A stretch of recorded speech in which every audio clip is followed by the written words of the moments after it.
everyone, this is the second video on my Hirst Arts Inn project where I talk about the flooring I'm going to be using. As I mentioned in the earlier video, I'm using wooden flooring made up of tongue depressors that have been cut and scored, and so I'm going to just go into a little bit of detail about how I've decided to go with the finish on the flooring.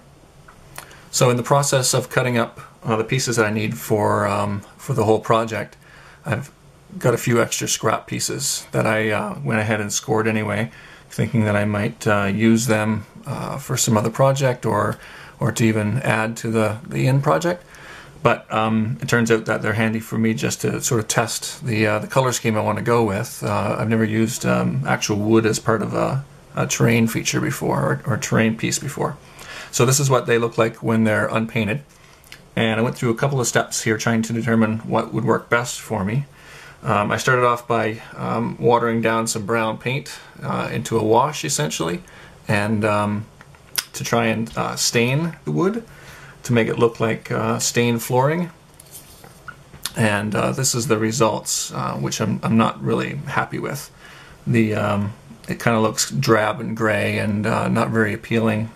The wash didn't take up into the wood all that well.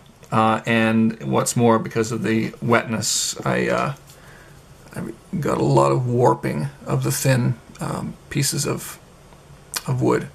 So that's that one is especially warped there. You can probably see how easy that is. And I tried to prevent that overall with the toothpicks on the back of the pieces, like so, to help strengthen them, to prevent that very thing from happening. But I think had I gone with that, I would have gotten a lot of warping by doing that. So I decided against that.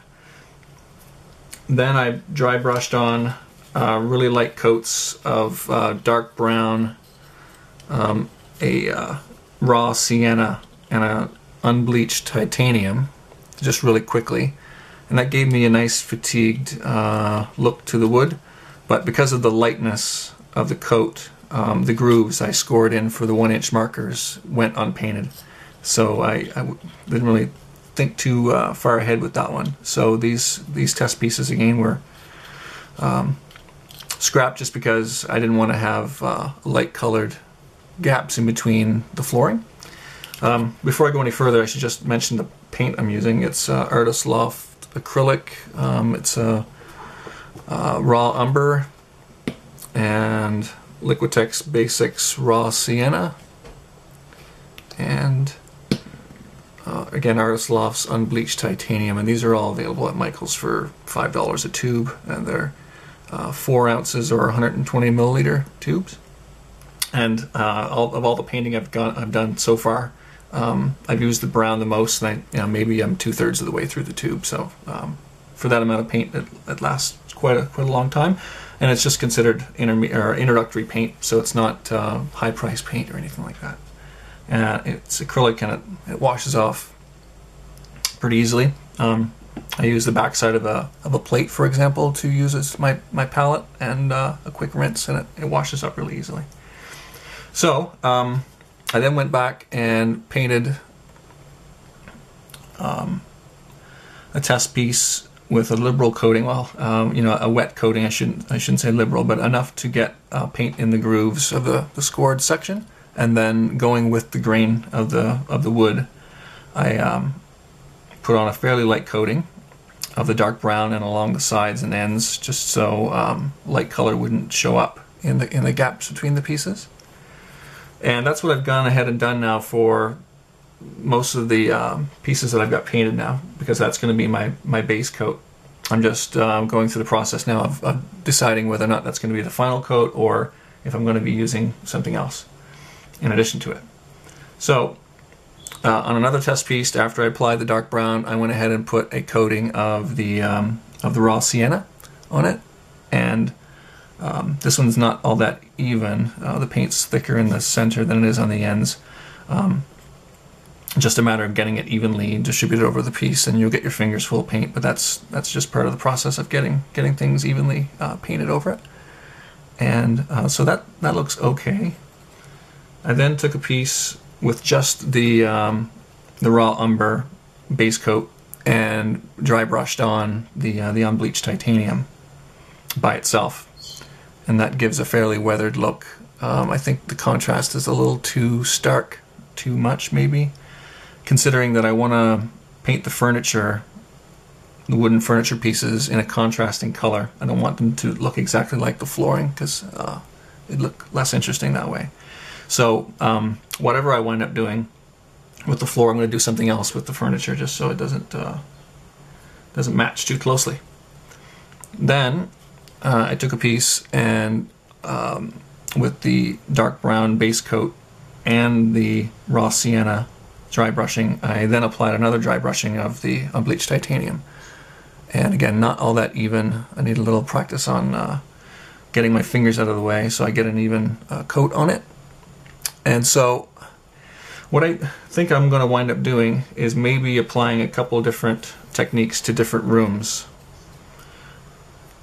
My two favorite are with the brown and raw sienna, and with all three, brown, raw sienna, and unbleached titanium. So maybe I'll do the great room in one, or the hallways in one, and the bedrooms in another. Maybe for one bedroom I'll stick with just the base coat, just to mix things up a little bit. So to paint one of the blank floorboards, again, I'm not really dry brushing the brown on. I'm just taking a little dab of the brown and applying it to the grooves to make sure they all get painted in there. And this is where your fingers will get full of paint. That's okay. Washes off really easily.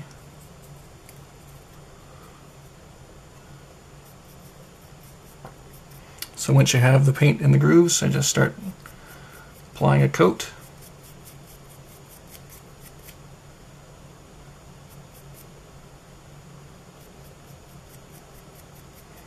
Leaving enough so that you can still see the grain of the wood through it, but making sure that it's fairly evenly spread out. And a quick little paint on the sides and ends.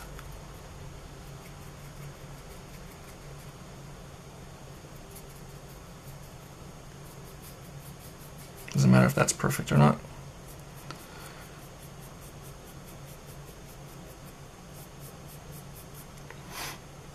And there, that's a piece of floorboard.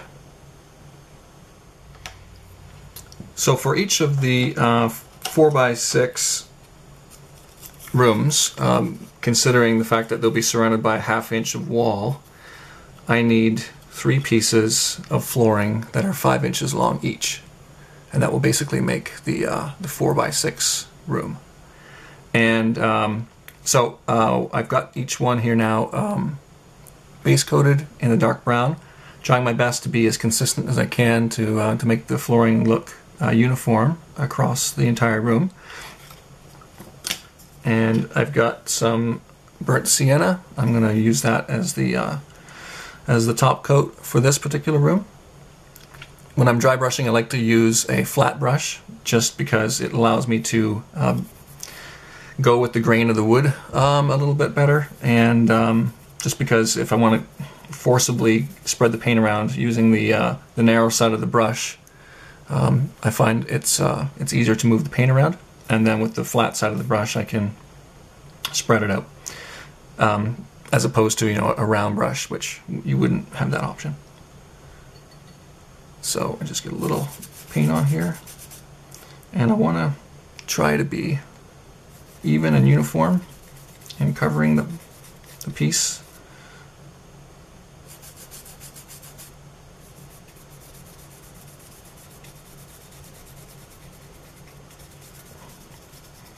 The difference is fairly subtle, but the grain in the wood really shows up. I'm not sure if you're able to pick that up on camera or not, but I think it works well for the look of a wooden floor. And you just really need to give it a really light coating, because you don't want to get your brush down into the grooves to obscure the darker grain of the scoring in the floor. So that's one.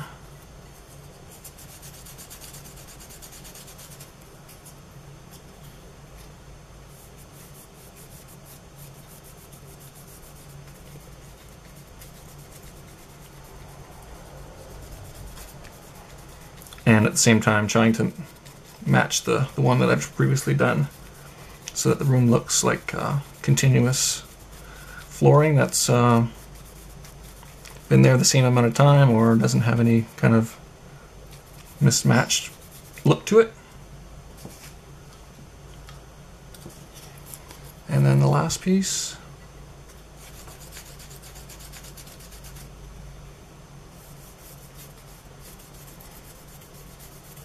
And going evenly over the floor piece, the same amount of pressure. The whole length of the piece will allow you to get a good distribution of paint.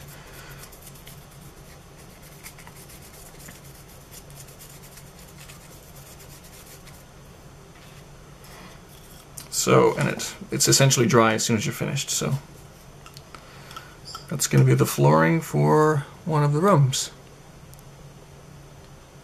That's where I'm at right now, and I'm going to continue to paint the remainder of the pieces I've got left. I've still got a pile of flooring to go with the top coat, and then I've got to take a look at the rooms to see how many pieces I need for each room, so I don't have a mismatch in my color scheme. And I'll come back with the next video to show you the construction of one of the rooms.